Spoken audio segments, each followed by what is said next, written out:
Hello everybody, and welcome to another edition of the weekly Wallow Preview Show. We work our way through this Randwick program for the second week running. It may just be winter, but money's still the same colour, Charlie, as we dive into the fields. First And event, a quick intro on you, Zane.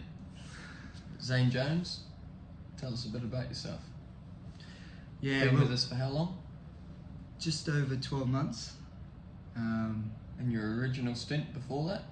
I was with Arrowfield for a period of time during the scholarship program at Thoroughbred Industry Careers. Lindy Morris, one of our favourites. Yep, Lindy and the crew. Terrific people. Give so many people like myself a leapfrog into this great game that we love.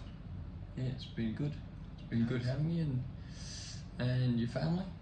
Yep, it's been in my veins from a young age. Barbara and the crew. I'm sure very proud of who I am, and let's just do this for them, I guess. Yeah. Nothing like family, yeah. Well, it's exciting.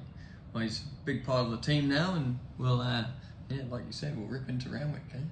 Sure thing. Soft 5 is the conditions. We kick off with Cigar Flick. First up, off a quiet trial during the week, Charlie. Yeah, look, she's highly progressive. Obviously, she won on debut, sort of pre-slipper time, and looked like a really nice horse. Look, she should be hard to beat in a winter field. She's certainly much better than Winter Saturday Grade. She's a genuine group horse. Step Aside, Jay Ford on, over 1,400 metres. Yeah, so obviously first go at Saturday Grade last start. Came from a long way back. Obviously, there's already 2 scratchings in the race. It comes in a couple of barriers, which should make things a little bit easier. Look, he's ultra consistent. Obviously, last start it was the first time he's ever run outside the top 2. So we're hopeful that he can bounce back to his prior form and end up in the first 2. And in the same race, Noble Conqueror first up for Denise and the crew. Yeah, obviously he was looked like he was going to be a really progressive horse in his early days. Huey Bowman, I think, won on him and sort of gave him a pretty big rap, thinking that he'd really measure up. So, look, first up for the campaign. It'd be nice to get a line on him, exactly how he's going. But he's been working well, and look, if he can bring his best form, then he's right up to them. But it's certainly an interesting watch. Great. Wineglass Bay, he kicks off his preparation as well. Jason collared on with a lightweight, 1,400 metres. Yeah, barrier 6, so he should get a lovely economical run. Obviously 1,400 metres is a long way short of his best, but look, we see time and time again these Europeans improve into their sort of second preparation in Australia. He was one that we bought as a yearling in the UK in a similar mould to Francesco Guardi, who obviously needs no introduction, so hopefully he can be very competitive despite the short distance, and he's certainly one for the Black Bookers. 2,000 metre contest of the day, we have 3 representatives. Kirkby, the first of those, Brett Preble aboard. Yeah, soft draw up to the 2,000, third up, he's rock hard fit. There's a lot to like.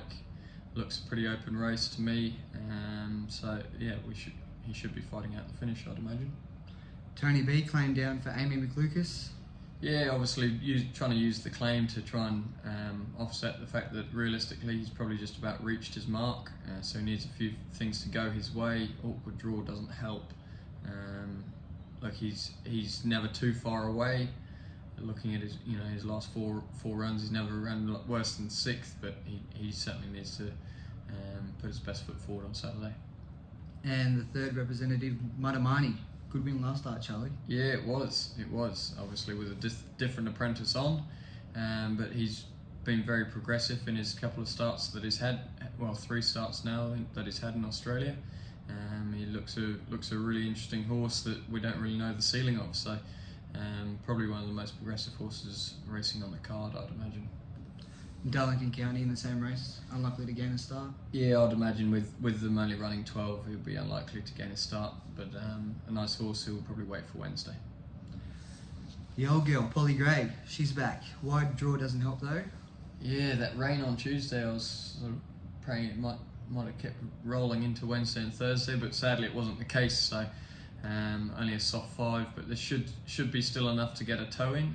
Just a shame that we didn't get a bit more, because despite the awkward draw and the big weight, she's obviously a very talented mare, but does love the wet tracks. Long Villas, he's much better than what he produced first up, isn't he, Charlie? Yeah, I think he is. Obviously, this is still only a short distance for him, so it's very much a stepping stone to get him up in journey. But when we see him deeper in the campaign, sort of 3rd and 4th up, over 1600 and even 2000, that's when we'll see him at his best. Brooke Spire, same race. Jay Ford on from a good draw. Yeah, obviously didn't get a run in the Tats Tiara, but obviously that's the sort of standard of horse that we think she is. You know, he was only 6 months ago when she was racing up at Magic Millions and making us all pretty proud. So that should be good enough, I would imagine, to win a Win Stakes race. And obviously that will then tip her prize money over $1 million, which is a staggering feat that is hard to achieve for any horse. Moving on to the next race at 3:55 over 1200, Belle Rouge. Jason Collett aboard. Yeah, obviously we haven't seen her since the Magic Millions. In fact, behind Brooke Spire, she ran a nice race that day. She's had a bit of time off, and look, I think she's right up to these on Saturday. 1200 possibly a little bit short. I think probably 14 is probably her optimum, but that's if you're trying to pick holes in it. She's got a soft draw and lightweight, and I think she should be right there. And Cur Royale, she's accepted here and also in the last, Charlie. Yeah, more than likely go to the last. Slightly better barrier. Zach Lloyd rides, and Zach's got a terrific record for the stable from limited opportunities. So look, she's very good on her day. She's just got a few quirks that we're sort of trying to iron out. We've played around with a bit of gear in her trial with Courtney Vanderwerf in that most recent trial was fantastic. So if she can bring that form and her best form, then she's right up to these. And your best for the Zane, for the day, Zane? Marnie, I think he can measure up. Right time of year for a horse progressing through the grades. Okay. And you, Charlie?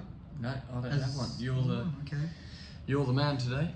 No problem. So anyway, nice intro to Zane and what he does here, which is quite a lot.